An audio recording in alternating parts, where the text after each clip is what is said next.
Pretty good. Okay, thank you. So my talk is going to be applying this notion of capabilities as it's being worked through to human beings, and particularly to the idea of welfare. So this is bridging from my dissertation. When I started my dissertation a few years ago, I had no idea how many times I would say the word capabilities over the next few years, but here we are again talking about capabilities. And so I think to situate kind of what my project was or is, the idea is that medical professionals have this obligation or this sort of duty to promote the welfare of their patients. And it's widely accepted, and it seems to be distinct from health, because if we say, take care of the patient's health, it seems to be a different question than from take care of the patient's welfare. So if we're going to make sense of this prevalent obligation, then we should know what welfare is. And so welfare is something that could be distinct from health completely, or health could be a part of welfare. And so the question I wanted to address was, what is this notion of welfare, and how can we use a good framework of welfare to be applied and to give some sort of grounding to physicians when they try to treat patients. So just to give you a few examples of, I don't think I need to persuade anyone that patient welfare is important, but to give you a few examples of how these sort of documents are phrased, et cetera, and this cluster of words and terms that are used to explain to physicians what welfare is. This sort of spaghetti, I think, was the metaphor that Barry used earlier, of words. You see here, this is from the ABIM. They drafted a physician's charter, distributed to hundreds of different countries, and it's been widely accepted as a very good framework for medical professionals on how to treat and care for patients. And you see fundamental principles. I'm not sure if you actually can see, but I'll tell you in the back. But you have the primacy of patient welfare, you have patient autonomy, and you have social justice. So we're supposed to know what those mean. Patient welfare is described as serving the interests of the patient, which of course sounds nice, but how, we have this term interest, we have this term welfare, how do they relate, and what does this do for us as far as giving some direction to physicians? Then you have, it's not the definition of death, it's the definition of health. The World Health Organization gives us a definition of health, which is this very broad idea of physical, mental, and social well-being. So now we have health seemingly conflated with well-being. Again, problematic for what physicians are supposed to do with their patients. And here's another example of the sort of terms we use when we describe welfare-like notions. Quality of life, a person's sense of well-being and satisfaction with his or her life circumstances, as well as a person's health status and access to resources and opportunities. So this is another sort of guiding document. This is for patients who suffer from schizophrenia, and the idea is you have these patients, they cannot make their own decisions about their care. So what is the primary goal for these patients? The primary goal is their welfare, or quality of life, or satisfaction of life, or well-being. And if this is the primary goal for these patients, then what is it? And so that's contextualizing the question of what is patient welfare. Plays a huge role for children, for example, as well. Children, we say, we don't turn to them for autonomous decision making, but we do serve their interests and their welfare. Okay, so if we were to apply theories of welfare to the patient population, we might look at standard philosophical theories. I won't go into too much detail, but one that is commonly referred to in literature is desire fulfillment, where the idea is that your life goes well or poorly with respect to the amount of desires that are fulfilled across your life. So one objection to this sort of framework is that it can't tell us about the loss or gain of the actual ability to desire, which if somebody lacks the, or has the ability to desire, and then they go into some sort of, or they gain, suffer some sort of neurological trauma or disease, they'll actually lose the ability. We think that's bad. And then all of the things that happen from then on, they don't have desires to be fulfilled or frustrated at all. So that seems to be points against desire fulfillment. Also, if desire fulfillment were to be the way of telling us how to treat psychiatric patients, we get literally insane results. The last thing we want for psychiatric patients is to fulfill their desires globally. So desire fulfillment theory can't make sense of patients with essentially bad desires, where their life would be worse if the desires were fulfilled. Hedonism is another option. Your welfare depends upon your experience of pains and pleasures. One, it can't tell us about the welfare of individuals who are not experiencing pains and pleasures. And it doesn't tell us about the badness of losing the ability to experience pains and pleasures. So it seems like we need a better framework for understanding the welfare of patients. And that's sort of how this capabilities-based welfare theory seems to offer a lot of promising outputs for what welfare is. So the term capabilities has been used with reference to welfare before and in different domains. So for example, Nussbaum, Sen, Robbins, they think that the well-being or welfare of people should be understood in terms of capabilities, the term capabilities, I should say. And this set of theories that provides the argument that welfare should be understood in terms of capabilities is often referred to as the capabilities approach. The reason they call it the capabilities approach is because it's this very loose idea that capabilities are important to welfare, and we should understand welfare and assess welfare in terms of capabilities. They very carefully, Nussbaum and Sen in particular, very carefully do not say a capabilities theory, do not say capabilities like strict framework, they say capabilities approach. It seems like it has a lot of promise. So it's been used, though, with quite a bit of success to address questions of social justice, what sort of opportunities, capabilities are afforded to individuals in developing countries, for example. So, well, it is a very loose framework. It has seen success. All of the theories that fall under the idea or the umbrella of the capabilities approach refer to the term or use the term capability as the central notion. So they have that in clearly from the name of capabilities approach, they have that in common. And what they differ on is what a capability is. And so some of them offer the definition, and it's a loose sort of description, is better said, of a capability is what a person or entity, and they usually use person because they're concerned about persons, is able to be or do. And another is opportunities and freedoms. So capability is the opportunities or freedoms that you have.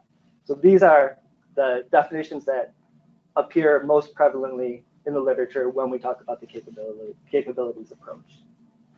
The agreement being that the term capability best describes a core notion in understanding welfare.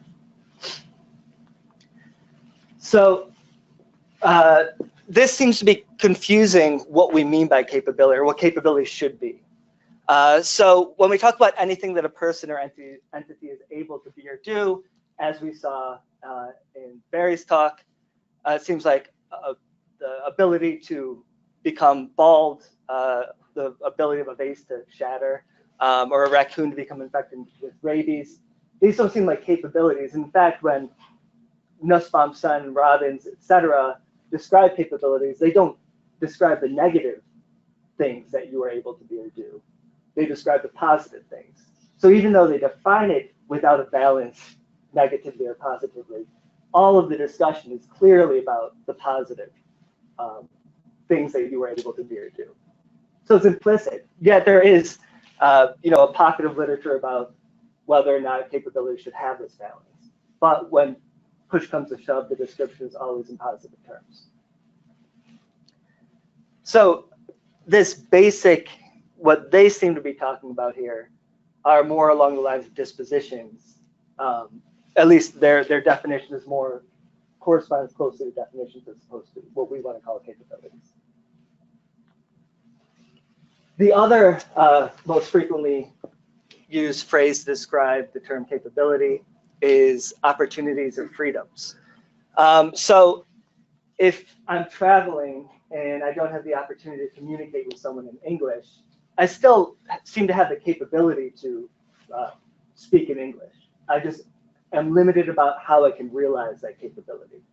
So this seems to distinguish the opportunity for realization, or this seems to focus on the opportunity for realization as opposed to the capability itself, which is something that you can do, which is good for something else. Or I have the opportunity, even if you have the opportunity for something, doesn't imply that you have the capability. I have the opportunity to run a marathon. I could sign up tomorrow. I just can't. I don't have the capability. So opportunities and freedoms don't imply capabilities themselves. So we've seen that capability, the term capability is a fruitful term when we discuss welfare, but the most forefront definitions or descriptions of capability seem to be missing what we want a capability to be. The first is kind of neutral, what you're able to be or do, and the second is this talking about the opportunities to realize as opposed to capabilities themselves. So as we just saw, a disposition which is beneficial when realized, that's the 0.1 definition of capability. It allows us to talk about what you were able to be or do, but with this notion of benefit added into it. So not every capable translates to capability. These slides I'll move through a little more quickly, just because I think we've talked about these already. But the capability of suicide is not the capability, capable of suicide is not the sort of capability that we're talking about here. So capabilities are dispositions, and these are grounded in the physical makeup of whoever has the capability. So this is important when we talk about patients, because the relationship between the physician and the patient is often one in which the physician is trained to alter the physical makeup of the patient, or provide some way of allowing the patient to use their physical makeup, their body, as it stands in certain ways. So it has a nice application of the BFO notion of disposition as being grounded in the entity, the physical makeup of the entity. We understand these dispositions in terms of their realization, so that's just sort of epistemological claims. And this requires that when we talk about somebody's capabilities, we have to talk about how their capability is realized with respect to their environment. So that's important for, if we're going to apply this to welfare, which is what we will do, that's important for talking about when someone realizes their capabilities or has the opportunity to realize their capabilities, what sort of environment would be necessary for that person to realize a capability. Okay, so we discussed a bit about what sort of things can benefit from a capability, with this notion of benefit or good for, how it applies. And there are three parties so far that we've identified that can be beneficiaries. Capabilities can benefit the entity with the capability, or a distinct entity with vested interest, which is sometimes referred to as community or something like this. And then the third is both the entity that has the capability and something else. The reason that this is important is because when we talk about welfare, we're gonna focus primarily on what is beneficial to the bearer, because your welfare goes up or down based on what happens to you, not what happens to other entities. So we're actually going to refer to a subclass of capability. Capabilities are the ones that, when realized, benefit the person with the capability. So a person might have the capability to convert food into energy, and they benefit from that energy. A wolf can hunt prey, and the wolf benefits from that capability. It might harm the prey that they hunt, but they don't have this kind of notion of vested interest or parallel interest or consistent interest. And then some capabilities will benefit others. A phone, so this is particularly salient in artifacts, so a phone will have the capability to take pictures. Of course, the beneficiary is not the phone. Phones can't benefit. So who benefits? The person holding the phone and taking the picture. Or this is a example where you can imagine somebody who's a donor of bone marrow, so they don't really lose anything when they donate the bone marrow, but the other beneficiary benefits. This is in a case of like pure altruism, where you're not doing it to make your life not feel better about yourself or something like that. Just good, classic donation. And then sometimes we have benefit to both. A wolf has the capability to integrate into a pack, and a pack is strengthened by wolves integrating into it, and also a wolf is strengthened by integrating into a pack, so there's mutual benefit there. A surgeon is the capability to perform surgery, clearly good for the patients, also good for the surgeon in the sense that it realizes, employment or worth or contribution or something like this. Okay. Barry spoke about this at length. One of the sort of qualifiers here is adding in this idea of critical or design function, working through whether or not it's necessary to have that, but every critical design function is also a capability.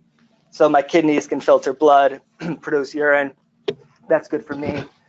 A plant's roots can, they have a function for the plant, and the plant then has the capability to withstand winds, draw water, nutrients.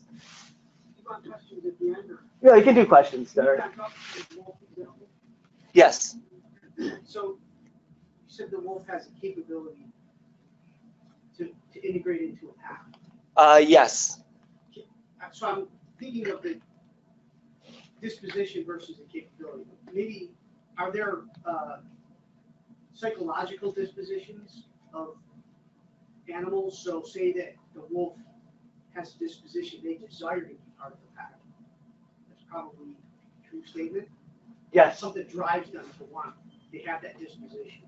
Yes. So I guess what I'm saying is it possible for there to be both disposition and then they're capable of doing it? So what's that capability they have for joining the pack versus the disposition to want to be part of the pack? So the capability would be, it might be a bundle of dispositions which include that psychological disposition. Yeah. Another disposition that they might have is they have attributes, strength or maybe sex, which make them attractive to the pack. So there's a lot of these, and we'll get into it in a few slides, but a lot of these capabilities that we're talking about are really bundles of multiple dispositions. So let me ask you, so if you had a pack of wolves, yeah, and you were a wolf psychologist, you'd say that wolf, he's dominant.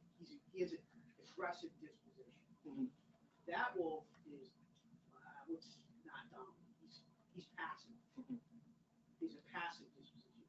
Is that the right way of explaining that? Yes, I mean, so certain dispositions will be beneficial in certain, so a pack that already has an aggressive male, yeah, it might not serve, to, if there's another aggressive male, that's not the good pack for that. They have to sort that out. Right? They have to sort that out, but you can still talk about this individual wolf has this these capabilities, and these capabilities are factors in integration, generally speaking. Yeah. How when you get into groups, it gets more complicated. Who's doing what and how, but the general idea is that you have this mutually beneficial scenario, which is when things do come together in packs at work.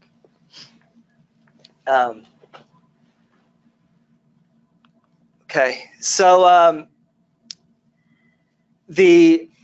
each capability, every function that's a critical or design function is also a capability.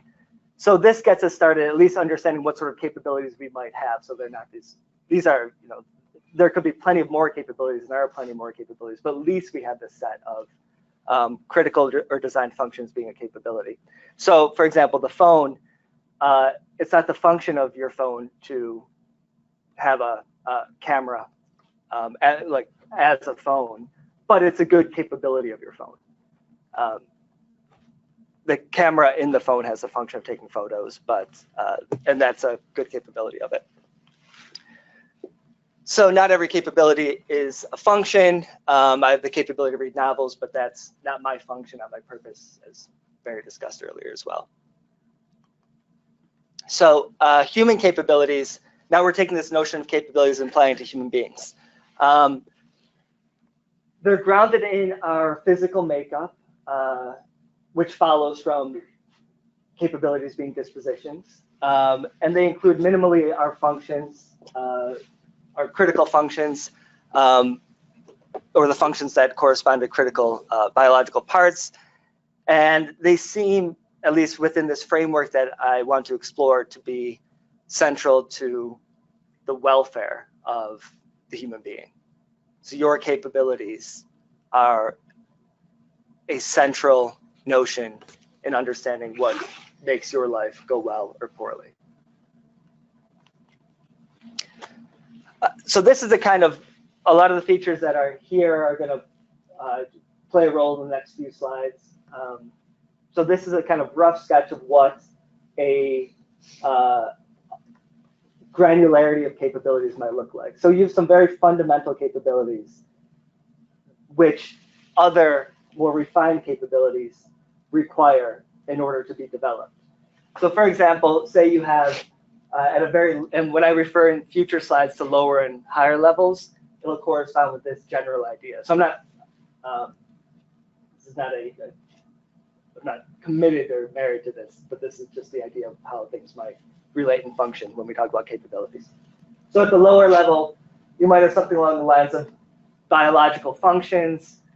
Your digestive system is a capability that you have to take in outside food and then digest it and turn that into energy.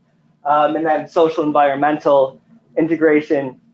We're born into environments with other human beings. The way they treat us very much informs our development of capabilities.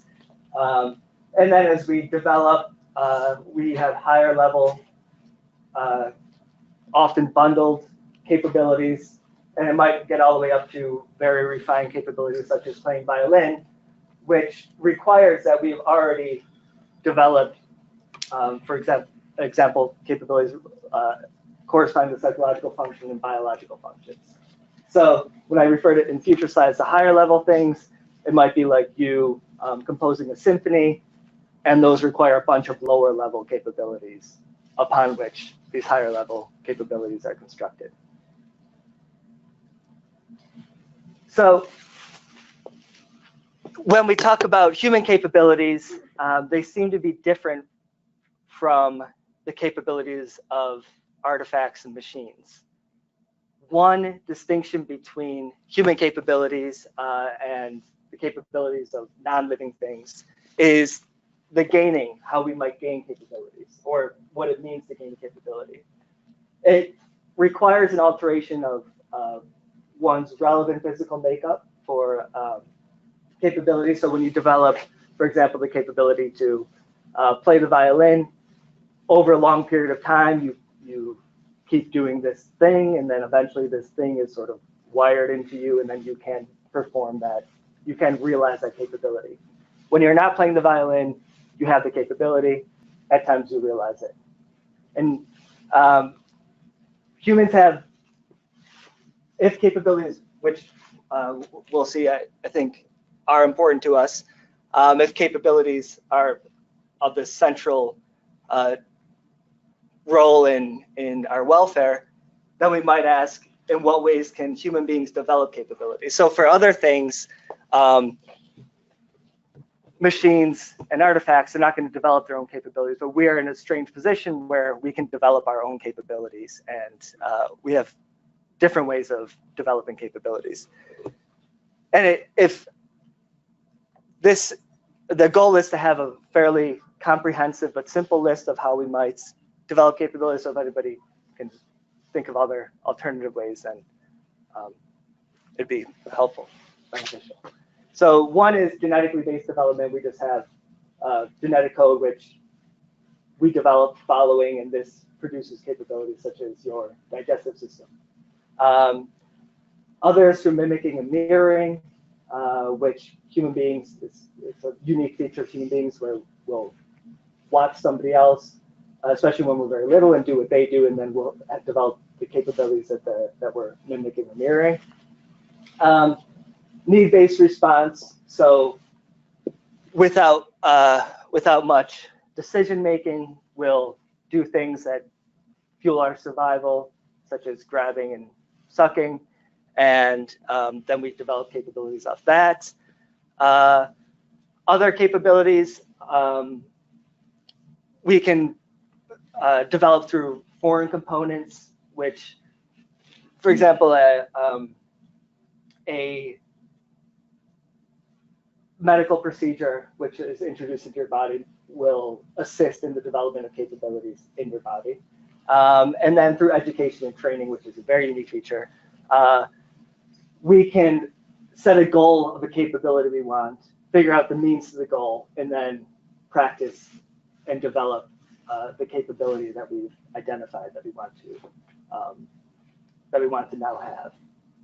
So we can also pass it on to others, which is what happens at universities. Yep. So this isn't necessarily a counterexample, but just a minute ago you said that machines don't have capabilities, but humans do. Is that right? No, I said machines do have capabilities, but we are able to develop capabilities in ways that machines cannot. So this is why this trying to figure out all the different ways that human beings develop capabilities is sort of part of the project. Ways that a machine will develop have capabilities based on design, etc. But we seem to have all these different methods of doing things to ourselves. Yeah. Experimentation, is that part of this? Like, because people create invent capabilities. Yes, so that might fall into this kind of broad Education. Education training. So typically with experimentation, you have at least a broad capability in mind that you want to achieve, and then you achieve it through the means of experimentation. And you might get there, or you might not, but that would probably fall under the last one.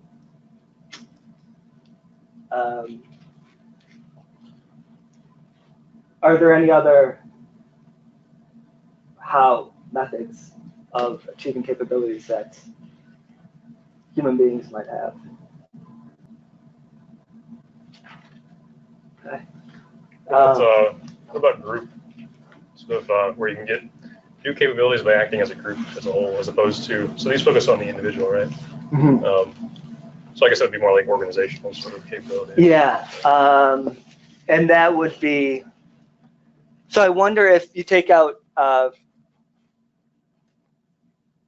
well, what would a human group capability that the group has as a whole, would there be a way of developing that would not fall under these? I don't know.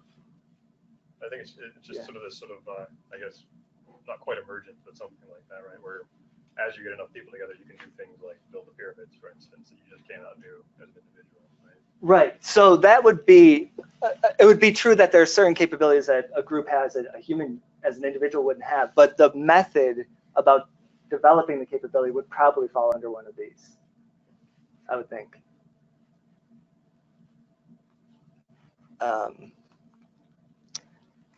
Okay, then sustaining capabilities. Once you get them, you want to keep them. It seems like we have memory, which we've translated to machines in a sense. Memory allows us to keep certain capabilities accessible so we can realize them when we wish to. The repeated realizations of disposition, so something along the lines of habits or practice, these allow us to sustain capabilities, these dispositions that we have. And then lower level capabilities, you might not say, I need to practice my vowels. You'll just speak. So you have the capability to pronounce vowels, which comes from your realizing your capability to just speak naturally, like now. So some of these, even if we don't target lower level capabilities, their exercise and maintenance is implied by the exercise and maintenance of higher level capabilities.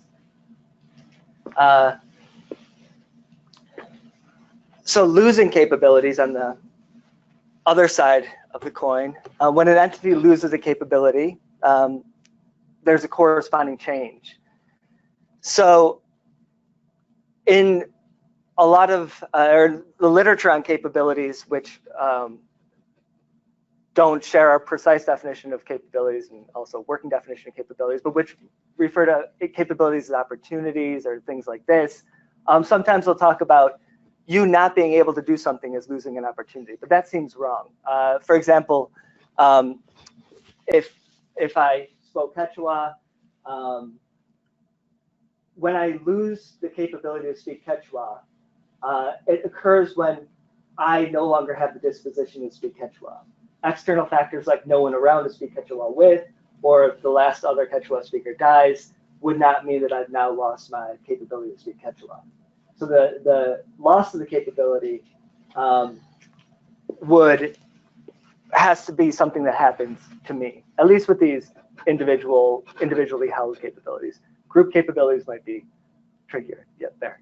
So I was going to say group capabilities would be tricky here. So your capability to converse in Quechua would go with the licensed speaker. Yes, I agree with that.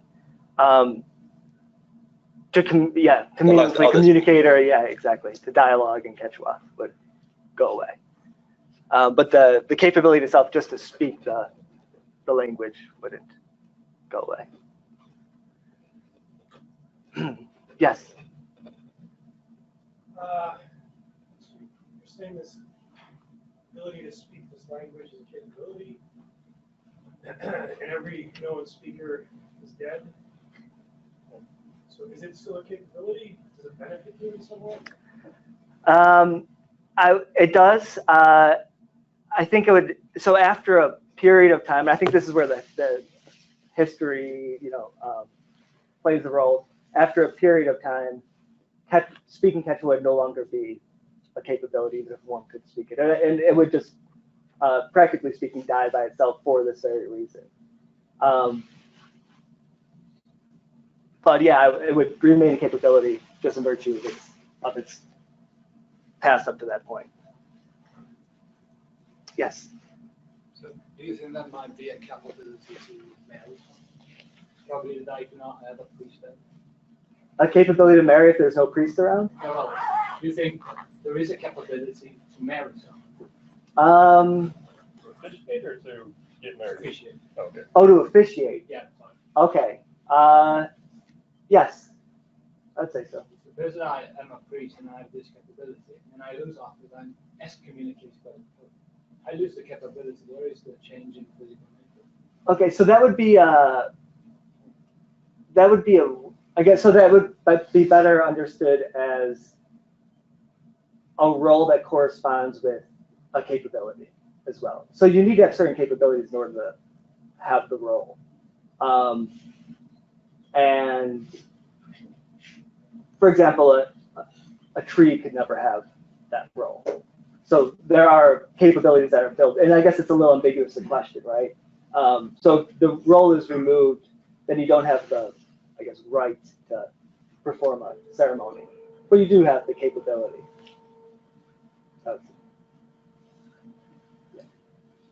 So did you say that my capability to speak some language, it remains a capability, but no one else speaks that language because of a certain history? Is that right? A history of benefit? For a period of time. Yeah, I think it would lose its, and it might even lose its status as language at some point. Okay. So I take it that we're going to give a similar story about functions as well, right? So for a period of time, a function may be even bad, but because of its history, it's still.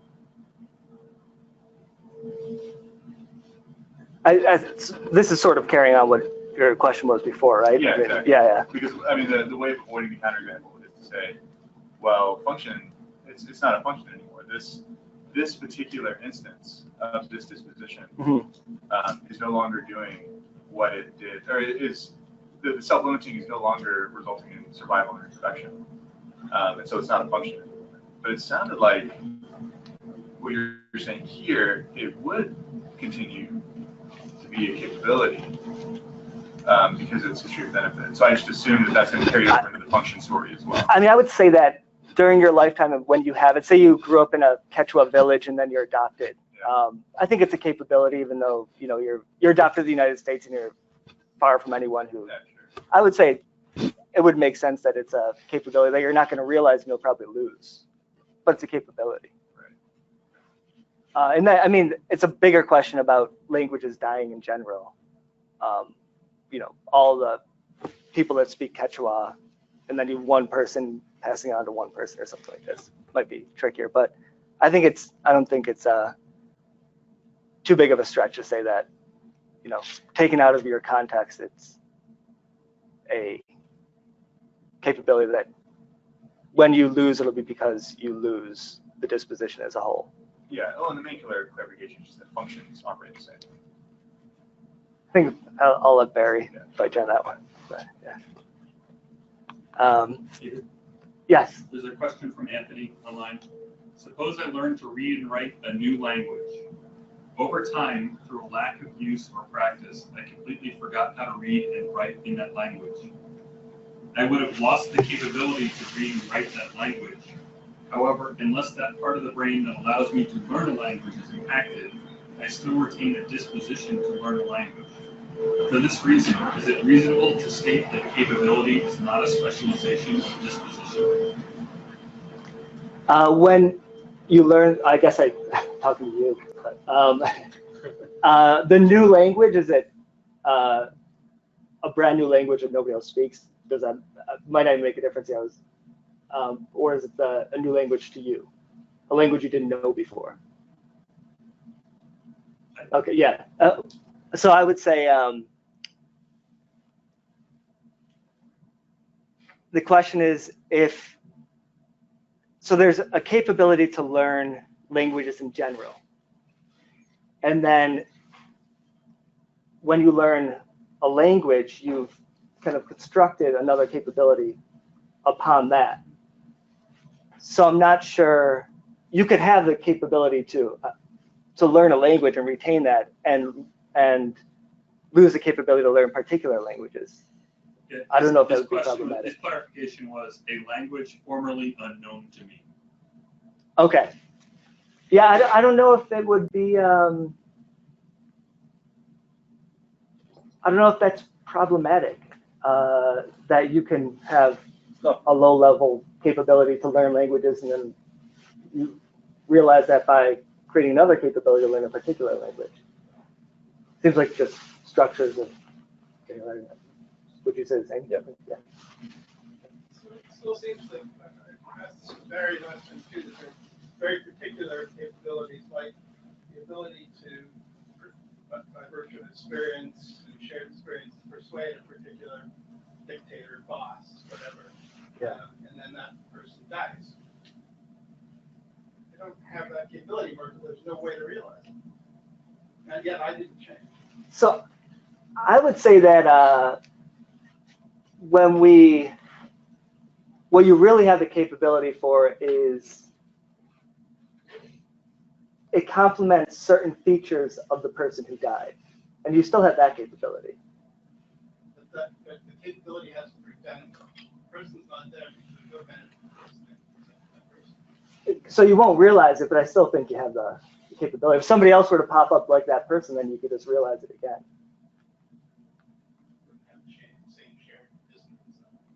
I always remind, when they get mad, I always remind them about the time when we laughed. That's not going to work for someone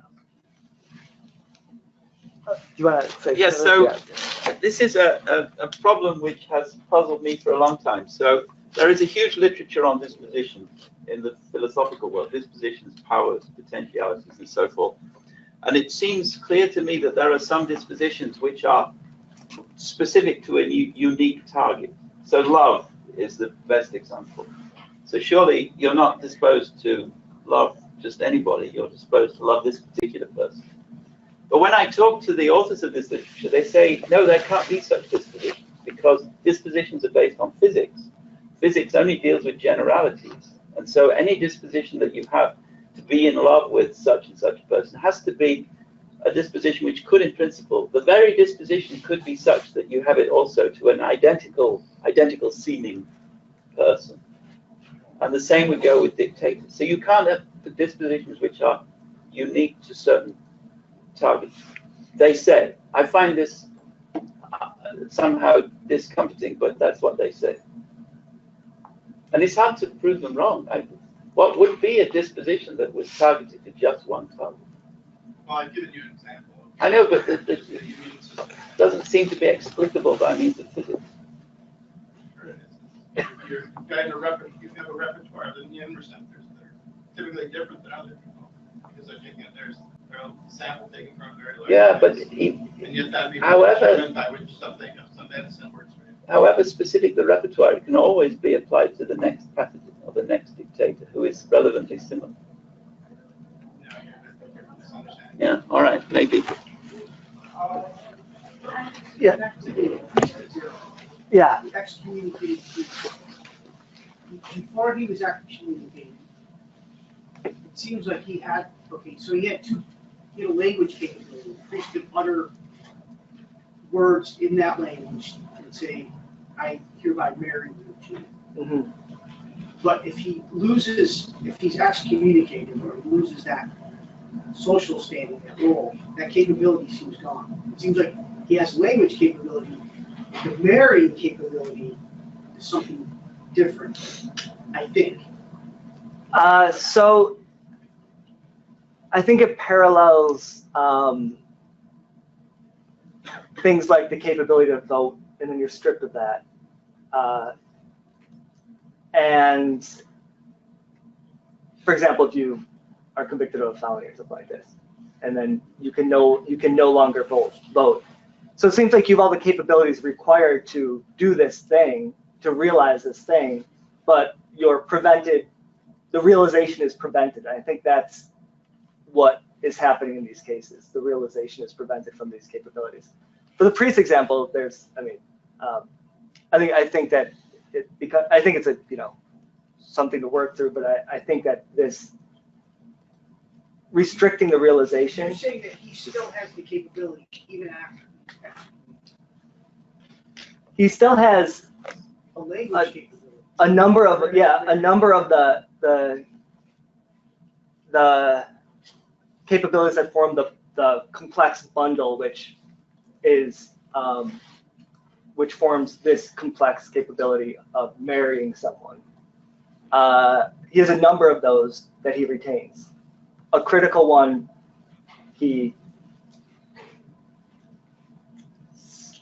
which is, I think, is role oriented. Barry, do you have any?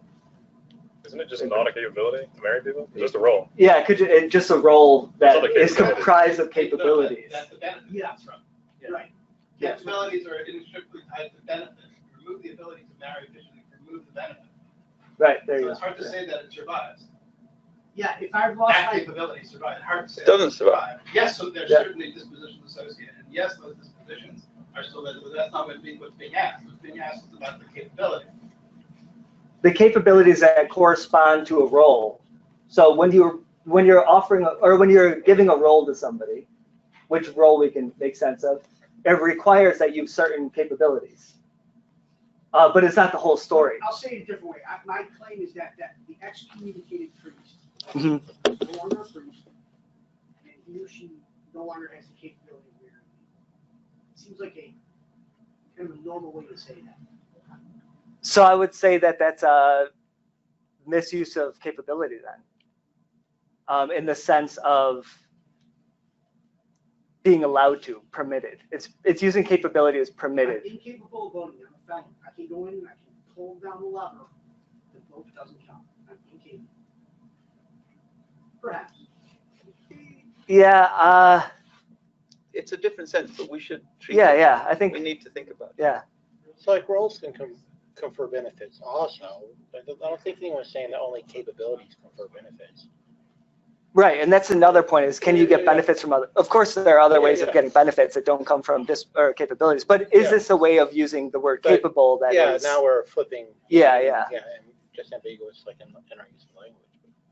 And my sort of the way that I am envisioning this is that you have these capabilities that are necessary to be a eligible candidate for a role.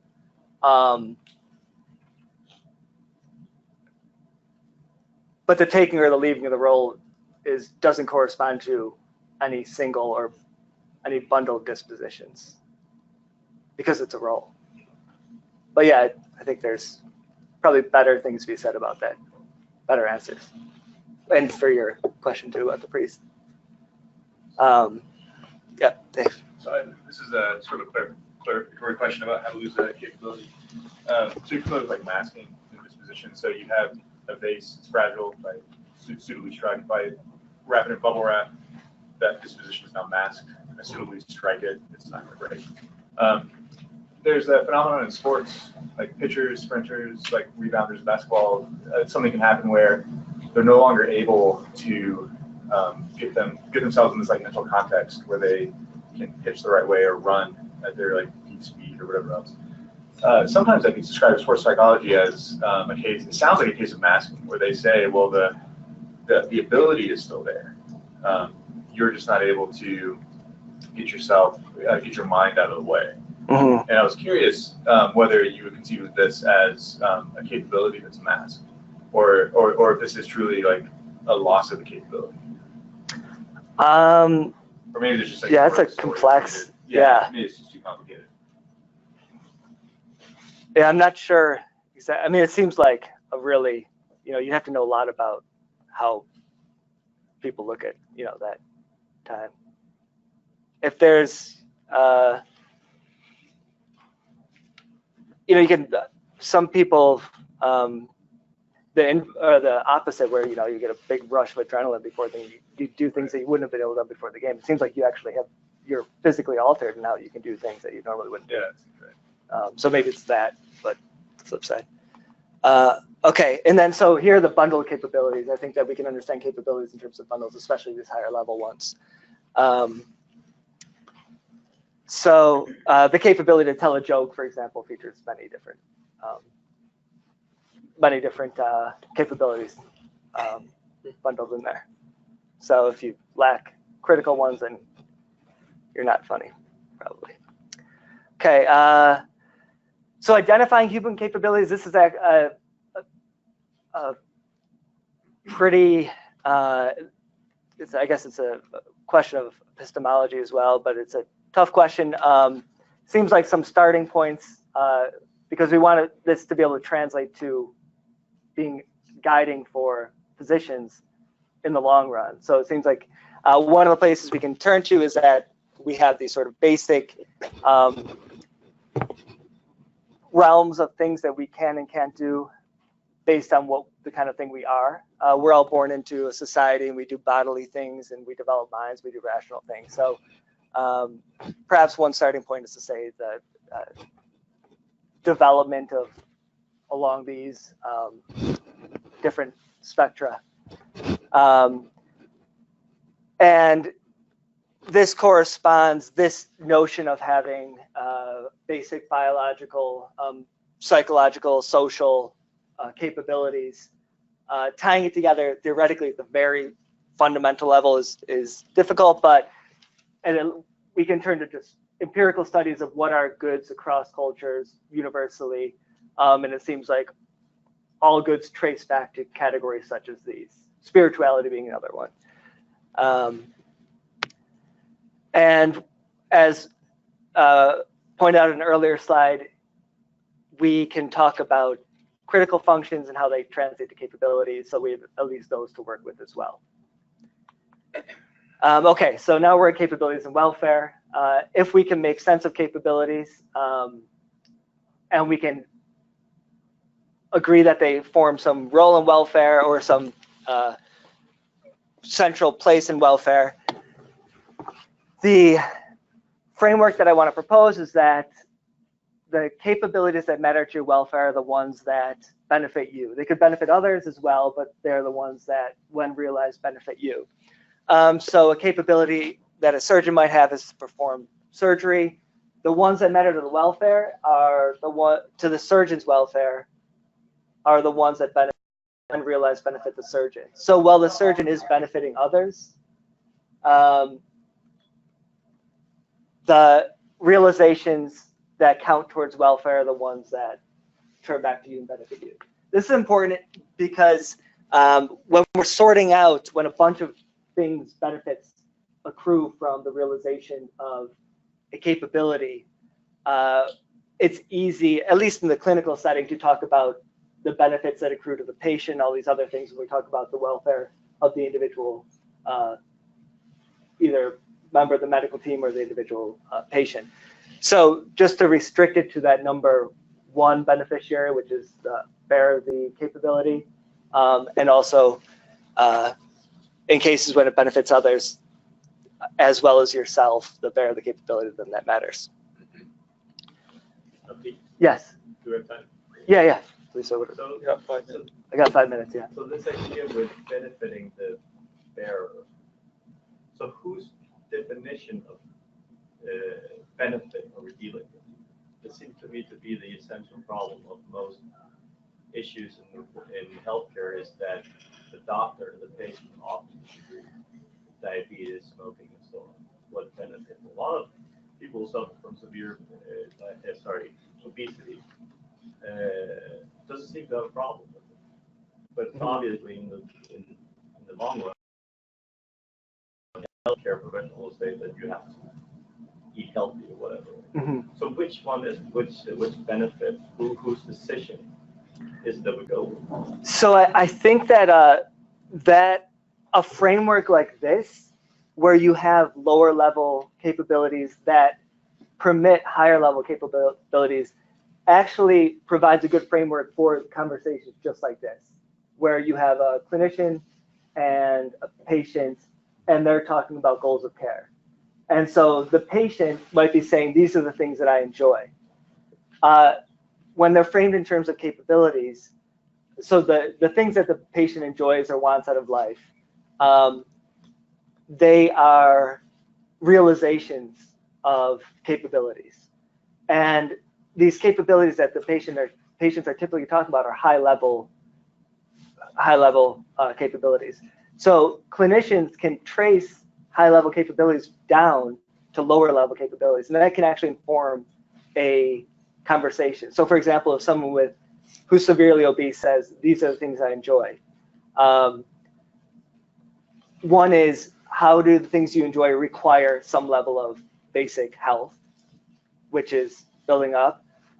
And two is, how does your level of basic health restrict other things that you might enjoy? So kind of using those dimensions.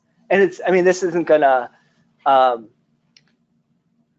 it's not, it's a pretty flexible framework. It's not a perfect answer, but it does give us good guidance for saying who does what. Conflicting recommendations, right? If you go with the patient, you will, I'm faring well.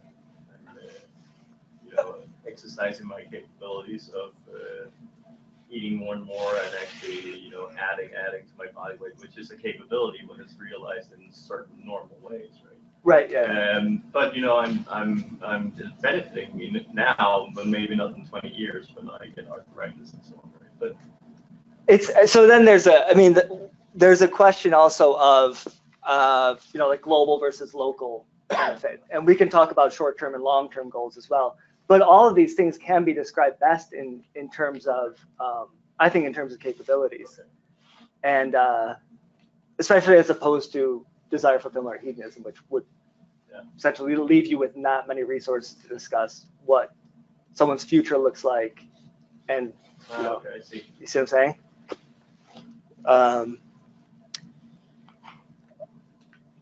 So I'll just talk about this very quickly, unless there are other questions. Some ways to do to fare well or poorly. Realized versus unrealized capabilities. So you can have capability, but not have the opportunity to realize it, which is different from lacking a capability at all. If you have the capability to exercise, but you're chained up, then you're not going to be able to realize it is bad for you. As opposed to, say you're never developed an upper brain and you don't actually have the capability to it's absent a capability. Those are distinct things, or distinct scenarios.